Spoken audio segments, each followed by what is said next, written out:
Subscribe करें और दबाएं बेल आइकन ताकि कोई खबर रह न जाए।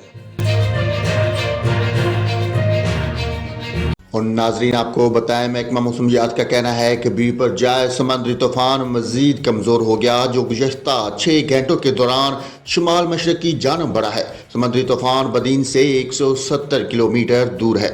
महकमा मौसमियात का कहना है कि समुद्री तूफान ठट्ठा से 265 किलोमीटर जबकि केटी बंदर से 300 किलोमीटर दूर है। बीपर जाए मजीद कमज़ोर होकर डीप डिप्रेशन में तब्दील हो सकता है।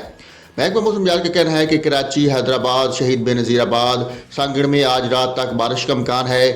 30 से 40 किलोमीटर फी घंटा की रफ्तार से हवाएं चल सकती हैं। तरपारकर, उमरकोट और बदीन के अजला में कल तक मूसलाधार बारिश का इम्कान है। इन अजला में हवाएं 60 से 80 किलोमीटर फी घंटा की रफ्तार से चल सकती हैं। मुट्ठी और इस्लामकोट में तेज़ हवाओं के साथ बारिश हुई। बारिश से सिविल अस्पताल मुट्ठी के तमाम दाखिली और खारजी रास्ते पर पानी जमा हो गया।